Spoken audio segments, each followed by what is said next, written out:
Era uma manhã abafada em uma pequena cidade do interior. A cafeteria no cruzamento principal era um refúgio para trabalhadores apressados e aposentados buscando um café tranquilo. Sentado em uma mesa no canto, estava Antônio, um homem de aparência cansada, roupas simples e mãos marcadas pelo tempo. Ele parecia deslocado ali, mexendo com dificuldade em uma xícara de café frio. 2 policiais entraram, rindo alto e chamando atenção. Sentaram perto da entrada, mas logo notaram Antônio. O mais jovem, um homem corpulento de uns 30 anos, apontou na direção do idoso, murmurando algo para seu parceiro. Risos abafados se espalharam entre eles. Antônio, que ouvia os comentários, abaixou o olhar, tentando ignorar. Olha só quem resolveu aparecer no bairro rico, comentou o policial mais velho, aproximando-se. Tem certeza que não está perdido, vovô? Ou você veio aqui para pedir esmola? Os outros clientes olhavam, constrangidos, mas ninguém interveio. Antônio manteve o olhar na mesa, apertando algo com força na mão direita, um pequeno envelope amarelado. Seu silêncio parecia irritar o policial mais jovem, que puxou uma cadeira e sentou-se de frente para ele. Ei, estou falando com você. Que tem aí? Mais uma cartinha de bingo, ele zombou, tentando pegar o envelope. A atmosfera ficou tensa. Antônio levantou a cabeça, seus olhos castanhos mostrando uma profundidade de tristeza que silenciou por um momento os risos dos policiais. Ele falou com uma voz baixa, mas firme, isso aqui, é a única coisa que me resta. Suas palavras pareciam carregadas de algo maior, mas ninguém ali sabia o que. Os policiais riram novamente, mas dessa vez de forma mais nervosa. O policial mais jovem olhou para o envelope e, por um breve momento, algo na expressão de Antônio o fez hesitar. Ele estava prestes a fazer mais uma piada, quando o parceiro mais velho disse, vamos embora, isso não vale a pena. Enquanto os policiais se afastavam, Antônio colocou o envelope na mesa. Ao fazer isso, um canto dele se abriu, revelando uma fotografia em preto e branco. Foi o suficiente para atrair a atenção de uma garçonete próxima, que viu a imagem e imediatamente colocou a mão na boca. Os policiais, já na porta, perceberam a reação e voltaram. Que diabos é isso? O silêncio tomou conta da cafeteria. A garçonete, pálida, olhava fixamente para a fotografia caída sobre a mesa. Os policiais, confusos, deram alguns passos em direção a Antônio, enquanto ele permanecia imóvel, os olhos marejados, mas firmes. O policial mais jovem, curioso e ainda com uma pitada de sarcasmo, pegou a imagem com cuidado. Era uma foto antiga, visivelmente desgastada pelo tempo, mostrando um grupo de homens em uniformes militares. No centro, um jovem Antônio segurava uma bandeira rasgada, cercado por rostos sérios e cansados, mas com um olhar de triunfo. Atrás deles, um helicóptero queimado era testemunha de um momento de guerra. É você? O policial mais velho perguntou, a voz carregando uma nota de incredulidade. Antônio não respondeu imediatamente.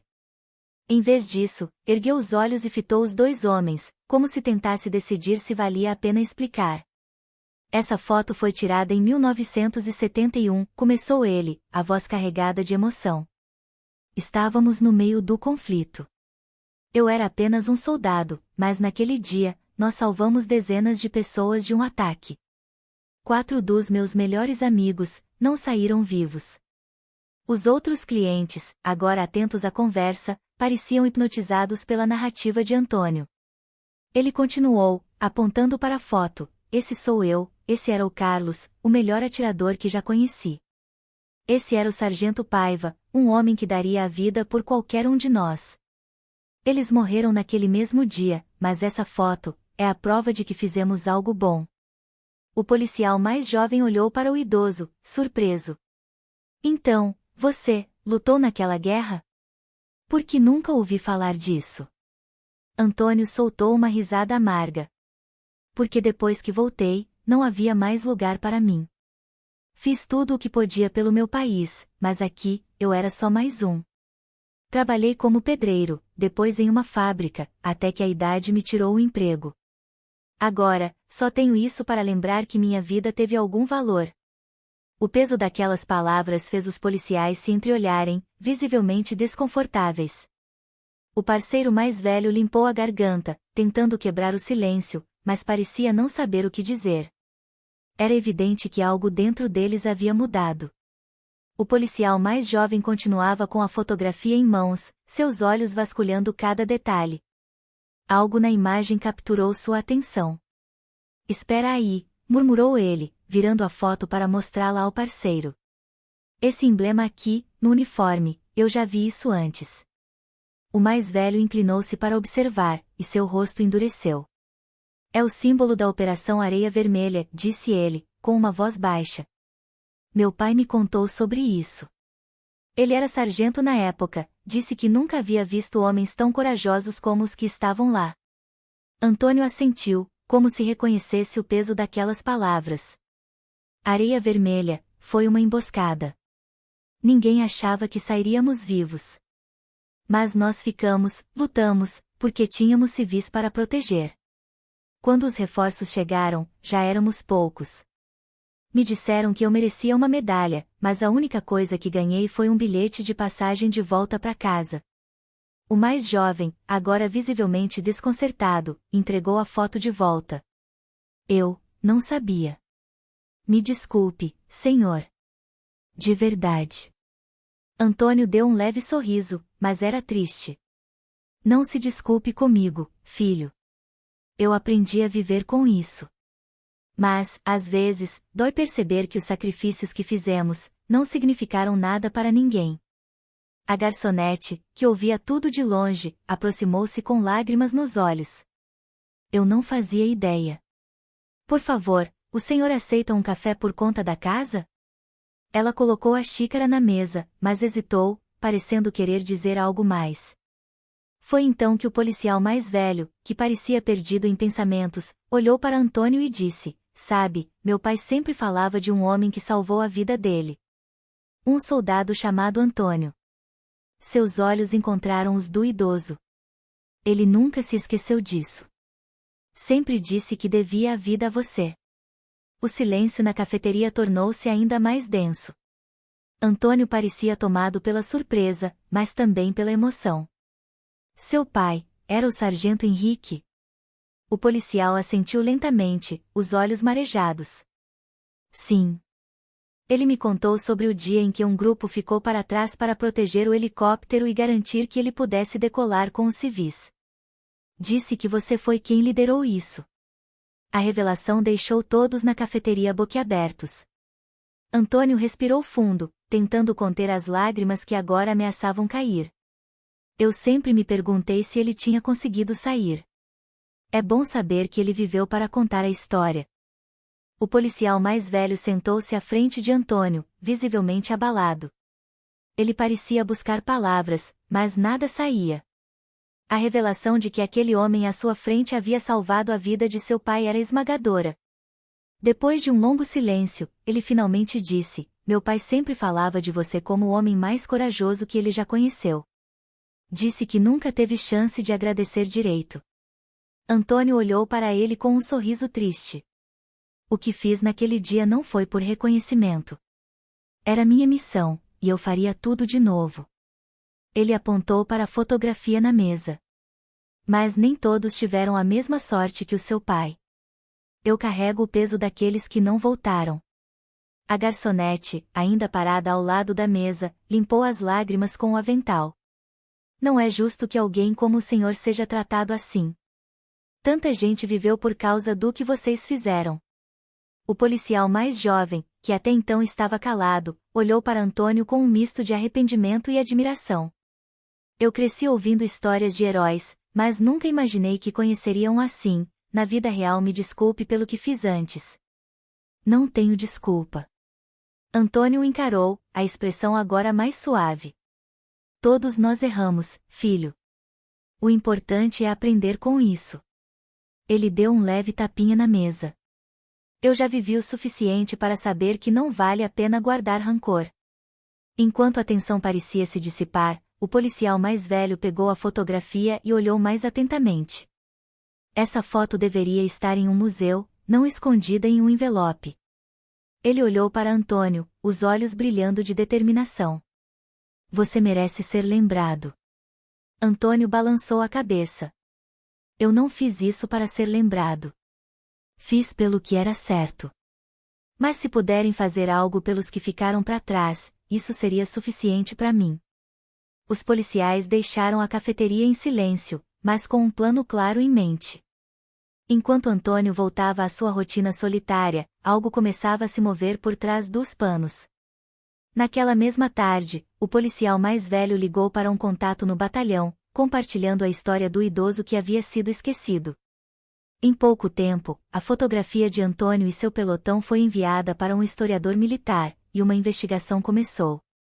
2 dias depois, Antônio recebeu uma visita inesperada.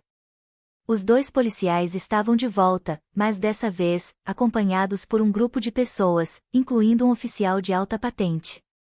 Eles traziam uma pasta cheia de documentos e uma expressão séria, mas respeitosa. Antônio, precisamos conversar, disse o oficial, sentando-se à sua frente. Ele abriu a pasta e colocou sobre a mesa um certificado militar antigo, um reconhecimento póstumo aos que participaram da Operação Areia Vermelha. Não entendo como isso foi negligenciado por tanto tempo. Descobrimos que você foi recomendado para receber uma medalha, mas por alguma razão, ela nunca chegou a você. Antônio olhou para o certificado, incrédulo. Isso não importa mais. O que fiz, fiz pelo meu país, não por prêmios. O policial mais jovem deu um passo à frente, com um leve sorriso. Senhor, com todo respeito, importa sim. Pessoas precisam saber o que você fez. É assim que mantemos histórias como a sua vivas. No dia seguinte, Antônio foi convencido a ir até o batalhão local. Quando chegou, foi recebido com aplausos e uma solenidade inesperada. Veteranos, civis e até a garçonete da cafeteria estavam presentes. Uma placa foi revelada, com o nome dos homens que participaram da Operação Areia Vermelha, incluindo o de Antônio. Mas o momento mais emocionante foi quando um jovem se aproximou, segurando uma medalha dourada reluzente. Essa é sua, senhor. E está muito atrasada. Antônio segurou a medalha com as mãos trêmulas, as lágrimas escorrendo pelo rosto. Isso, não é só por mim, disse ele, olhando para o céu. É por Carlos, Paiva e todos os outros que ficaram para trás. Os dias que se seguiram à cerimônia foram diferentes para Antônio. Pela primeira vez em muitos anos, ele não sentia que carregava seu passado sozinho. A história de sua bravura foi compartilhada em jornais locais, e a cafeteria onde tudo começou tornou-se um ponto de encontro para pessoas que queriam conhecê-lo. A garçonete, que agora o chamava carinhosamente de seu Antônio, reservava sempre a mesma mesa para ele, com um café fresco à espera. O senhor é um herói, sabia? Não só por tudo o que fez naquela época, mas por me ensinar a ter mais respeito pelas pessoas, disse ela um dia, deixando uma fatia de bolo ao lado da xícara. Os policiais também mudaram. O mais jovem, que antes agia de maneira arrogante, agora fazia questão de cumprimentar Antônio sempre que o via. Ele até se ofereceu para ajudá-lo com pequenas tarefas, como consertar a cerca de sua casa ou levá-lo às consultas médicas. É o mínimo que posso fazer, depois de como te tratei, dizia ele, com um sorriso tímido. Antônio, por sua vez, parecia mais leve. A medalha que receberá não era apenas um pedaço de metal, era um símbolo de que sua história, e a dos seus companheiros, não havia sido esquecida. Ele a mantinha pendurada em um lugar de destaque na sala de sua pequena casa, ao lado da fotografia restaurada de seu pelotão. Uma tarde, Antônio recebeu uma visita inesperada. Era o policial mais velho, trazendo consigo um homem de cabelos grisalhos e expressão emocionada. Seu Antônio, este é meu pai, Sargento Henrique, disse ele, com um sorriso orgulhoso. Henrique se aproximou lentamente, os olhos marejados. Antônio, eu sempre quis te encontrar. Não sei como te agradecer por ter salvo minha vida. Os 2 homens se abraçaram, como velhos amigos que finalmente se reencontravam. Para Antônio, aquele momento foi o fechamento de um ciclo. Saber que você viveu e teve uma família, isso é mais do que eu poderia pedir, disse ele, a voz embargada. Antônio passou a ser uma figura querida na comunidade, mas o que mais importava para ele era a paz que finalmente sentia. O reconhecimento tardio de seus feitos não apagava as cicatrizes do passado, mas lhe dava um motivo para olhar para o futuro com esperança. Ele deixou um recado para os jovens que o visitavam para ouvir suas histórias: lembrem-se, o verdadeiro valor de um homem não está no que ele recebe, mas no que ele dá. Sempre façam o que é certo, mesmo quando ninguém estiver olhando. No fim daquela tarde, Antônio estava sentado em sua mesa habitual na cafeteria, com a medalha reluzindo sob a luz suave do pôr do sol. Ele olhou para a fotografia emoldurada que a garçonete havia pendurado na parede, ao lado de um pequeno texto contando a história de sua bravura. Ao redor, clientes entravam e saíam, mas muitos paravam para cumprimentá-lo, sorrindo com respeito. Ele segurou a medalha entre os dedos, um sorriso tranquilo no rosto. Pela primeira vez em décadas, ele sentia que sua vida havia voltado a ter significado. Seus sacrifícios não foram esquecidos, e a próxima geração estava aprendendo a valorizar o passado. Era tudo o que ele queria. Enquanto observava o movimento da cafeteria, Antônio pegou um guardanapo e escreveu algo que sabia que precisava compartilhar: nunca subestime as pequenas ações. Elas podem mudar uma vida, ou até mesmo um mundo. Ele deixou o guardanapo dobrado na mesa, como um lembrete para quem viesse depois. Assim termina a história de Antônio, um herói que não precisava de glórias, mas cuja coragem mudou vidas, e continua a inspirar. E você? Já parou para refletir sobre as histórias invisíveis das pessoas ao seu redor? Quem pode estar esperando um gesto de reconhecimento ou um simples ato de bondade? Compartilhe sua opinião. Como podemos garantir que o sacrifício dos outros não seja esquecido?